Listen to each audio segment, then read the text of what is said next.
శ్రీకాకుళం జిల్లా కోటబొమ్మలి మండలం గుంజిలేవ గ్రామంలో వైభవ వెంకటేశ్వర స్వామి వారి ఆలయంలో అన్నప్రసన్న కార్యక్రమం కన్నుల విందుగా నిర్వహించారు. అన్నం పరమార్థం కావాలనే తలంతోనే అన్నప్రసన్నం ఆడపిల్లలకు 5వ నెల 5వ రోజు, మగపిల్లలకు 6వ నెల 6వ రోజు చేసే ఈ వేడుకలలో అనామిక వేలుతో బంగారు ఉంగరంతో పరమాన్నాన్ని ముట్టిస్తారు. చిన్నారి ఎదుట పుస్తకం, కలం, బంగారం, కత్తి, డబ్బు, ఆహారం తదితరులను ఉంచుతారు. పసిపిల్లల్లో అంతర్లీనంగా దాగి ఉండి వారి భవిష్యత్తును వికసింపజేసి సహజ గుణాలను పసిగట్టడమే ఆయా వస్తువులను పట్టించే ఈ వినోద ప్రక్రియ. అన్నప్రాసనలో అనామిక వేలుతో తినిపించడంతో విశేషం ఉంది.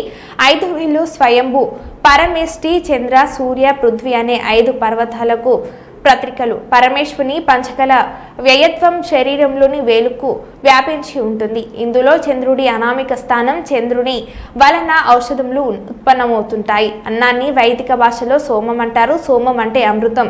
చంద్రుని కిరణాల్లో ఉండే సోమర సమృతాన్ని దేవతలు సేవించి అమృతులయ్యారు కనుక చంద్రుడు అన్నాది దేవత. ఈ అమృతత్వం, అమరతత్వం అనేది చంద్రుడు ఆహారాల వల్ల సంక్రమిస్తున్నాయి. అందువల్ల చంద్రస్థానమైన అనామిక వేలుతో అన్నప్రసన్న చేస్తారు. గుంజిలేవలో వైభవ వెంకటేశ్వర స్వామి వారి ఆలయంలో ఈ అన్నప్రసన్న కార్యక్రమం కన్నుల పండుగగా జరిగింది.